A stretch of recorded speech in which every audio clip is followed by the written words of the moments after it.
ನಮಸ್ತೆ, welcome to my YouTube channel. ಇವತ್ತು ನಾನು ತೋರಿಸ್ತಾ ಇರ್ತಕ್ಕಂಥ ಈ ರೆಸಿಪಿ ಬಂದು ಲಂಚ್ ಬಾಕ್ಸು ಬ್ರೇಕ್ಫಾಸ್ಟಿಗೆ ಈಸಿಯಾಗಿ ಮಾಡ್ಕೊಳ್ತಕ್ಕಂಥ ಒಂದು ಸೂಪರ್ ರೆಸಿಪಿ ಅಂತಲೇ ಹೇಳ್ಬೋದು. ಮಕ್ಕಳಿಗೆ ತುಂಬ ಅಂದರೆ ತುಂಬ ಇಷ್ಟ ಆಗುತ್ತೆ. ನಾನಿಲ್ಲಿ ಸೋಯಾನ ಉಪಯೋಗಿಸ್ಕೊಂಡು ಮಾಡ್ತಿರ್ತಕ್ಕಂಥ ಒಂದು ಈಸಿ ರೆಸಿಪಿ. ಅನ್ನ ಉಳಿದಿದೆ ಅಥವಾ ತುಂಬ ಟೈಮ್ ಆಯಿತು ಅನ್ನುವಾಗ ಈ ಗೊಜ್ಜು ನೀವು ಹಿಂದಿನ ದಿನವೇ ಮಾಡಿಟ್ಕೊಂಡ್ರಿ ಅಂತ ಅಂದರೆ ಬೆಳಿಗ್ಗೆ ಎದ್ದು ರೈಸಿಗೆ ಕಲಿಸ್ಕೊಳ್ಳೋಕ್ಕೆ ತುಂಬ ಈಸಿ ಆಗುತ್ತೆ. ಸೊ ಬನ್ನಿ ಮಾಡೋದು ಹೇಗೆ, ಏನೆಲ್ಲ ಸಾಮಗ್ರಿಗಳು ಬೇಕು ಅಂತ ಅಂದ್ಬಿಟ್ಟು ನೋಡ್ತಾ ಹೋಗೋಣ. ಮೊದಲಿಗೆ ನಾನಿಲ್ಲಿ ಒಂದು ಸ್ಟವ್ ಮೇಲೆ ಒಂದು ಪಾತ್ರೆ ಇಟ್ಕೊಂಡು ನೀರನ್ನ ಇಟ್ಕೊಂಡಿದ್ದೀನಿ. ಅದಕ್ಕೆ 1 ಬೌಲಷ್ಟು ಸೋಯಾನ ಸೇರಿಸ್ಕೊಳ್ತಾ ಇದ್ದೀನಿ.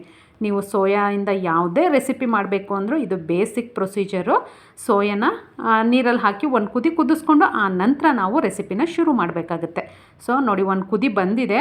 ಈಗ ಇದನ್ನು ಸ್ಟವ್ನ ಆಫ್ ಮಾಡಿ ತಣ್ಣಗಾಗಲಿಕ್ಕೆ ಬಿಡಬೇಕು. ಇದನ್ನು ಒಂದು ಕುದಿ ಬಂದರೆ ಸಾಕು, ಅಥವಾ ಬಿಸಿ ನೀರಿಗೆ ಹಾಕಿದ್ರೂ ಕೂಡ ಸೋಯಾ ಮೆತ್ತಗಾಗುತ್ತೆ ಮತ್ತು ಉಬ್ಬುತ್ತೆ. ನಾವು ಹಾಕುವಾಗ ಸಣ್ಣ ಸೈಜಲ್ಲಿ ಇತ್ತಲ್ವ, ಇವಾಗ ನೋಡಿ ಉಬ್ಬಿದೆ.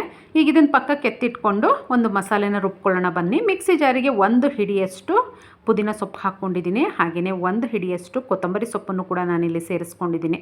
ಶುಂಠಿ ಒಂದು 2 ಇಂಚು ಶುಂಠಿನೂ ಹಾಕ್ಕೊಂಡಿದ್ದೀನಿ. ಬೆಳ್ಳುಳ್ಳಿ ದಪ್ಪ ಗೆಡ್ಡೆ 1 ಬೆಳ್ಳುಳ್ಳಿನ ಪೂರ್ತಿಯಾಗಿ ಉಪಯೋಗಿಸ್ಕೊಂಡಿದ್ದೀನಿ.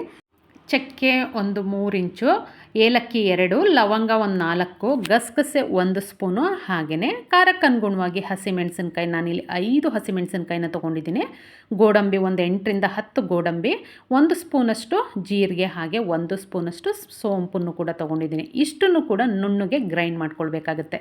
ಇದು ನಮ್ಮ ಒಂದು ಹರಿಯಾಲಿ ಸೋಯಾ ರೈಸಿಗೆ ಬೇಕಾಗಿರ್ತಕ್ಕಂಥ ಮಸಾಲೆ ಅಂತಲೇ ಹೇಳ್ಬೋದು. ನೋಡಿ ಎಷ್ಟು ಕಲರ್ಫುಲ್ ಆಗಿದೆ ಅಂತ ಅಂದ್ಬಿಟ್ಟು.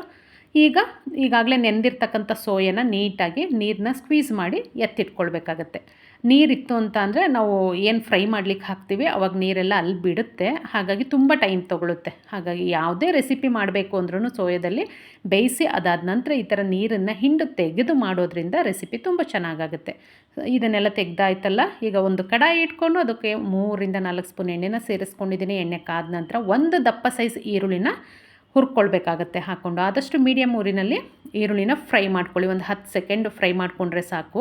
ಅದಾದ ನಂತರ ನಾವೇನು ಸೋಯಾ ನೀರನ್ನ ತೆಗೆದಿಟ್ಟಿದ್ದೀವಿ ಆ ಸೋಯಾನ ಸೇರಿಸ್ಕೊಳ್ಬೇಕಾಗತ್ತೆ.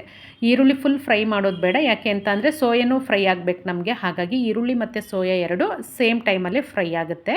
2 ಒಟ್ಟಿಗೆ ಹಾಕ್ಕೊಂಡ್ರೂ ಏನು ಪ್ರಾಬ್ಲಮ್ ಏನಾಗಲ್ಲ. ನೋಡ್ತಿರ್ಬೋದು, ಇದನ್ನು ಒಂದು 20-30 ಸೆಕೆಂಡಷ್ಟು ಹುರ್ಕೊಂಡ್ರೆ ಸೋಯಾನೂ ಕೂಡ ಸ್ವಲ್ಪ ಕ್ರಂಚಿಯಾಗಿ ರೆಡಿ ಆಗುತ್ತೆ.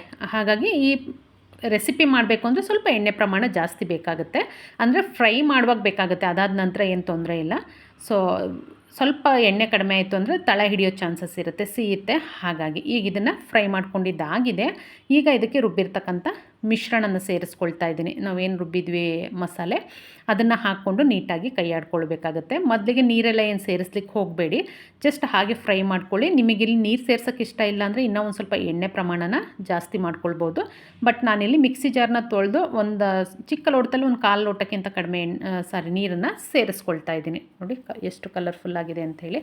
ನೀವು ಇದೇ ಪ್ರೊಸೀಜರಲ್ಲಿ ಇದಕ್ಕೆ ಸಾಲ್ಟ್ ಹಾಕ್ಬಿಟ್ಬಿಟ್ರಿ ಅಂತ ಅಂದರೆ ಚಪಾತಿಗೆಲ್ಲ ಚೆನ್ನಾಗಿರುತ್ತೆ ರೋಲ್ ಮಾಡಲಿಕ್ಕೆ. ಇಲ್ಲ ಅಂತ ಅಂದರೆ ರೈಸ್ ಮಿಕ್ಸ್ ಮಾಡ್ಕೊಳ್ಬೋದು. ನೀರಾಂಶ ಎಲ್ಲ ಸ್ವಲ್ಪ ಡ್ರೈ ಆಗೋ ತನಕ ಅದನ್ನು ಬೇಯಿಸ್ಕೊಂಡು ಅದಾದ ನಂತರ ರೈಸ್ನ ಮಿಕ್ಸ್ ಮಾಡ್ಕೊಳ್ತಕ್ಕಂಥದ್ದು. ನಾವು ಸ್ವಲ್ಪ ನೀರು ಹಾಕಿದ್ದೀವಲ್ವ, ಆ ನೀರು ಡ್ರೈ ಆಗೋಷ್ಟರಲ್ಲಿ ಸೋಯಾಗೂ ಕೂಡ ಈ ಖಾರ ಏನು ನಾವು ಹಾಕಿದ್ದೀವಿ ರುಬ್ಬಿ ಮಸಾಲೆನ ಅದೆಲ್ಲ ಅಬ್ಸರ್ವ್ ಆಗುತ್ತೆ. ಇದಕ್ಕೆ ಒಂದು 1/4 ಸ್ಪೂನಷ್ಟು ಅರಶಿನದ ಪುಡಿ, 1 ಸ್ಪೂನಷ್ಟು ಗರಂ ಮಸಾಲೆನೂ ಕೂಡ ನಾನಿಲ್ಲಿ ಸೇರಿಸ್ಕೊಂಡು ನೀಟಾಗಿ ಮಿಕ್ಸ್ ಮಾಡ್ಕೊಳ್ತಾ ಇದ್ದೀನಿ.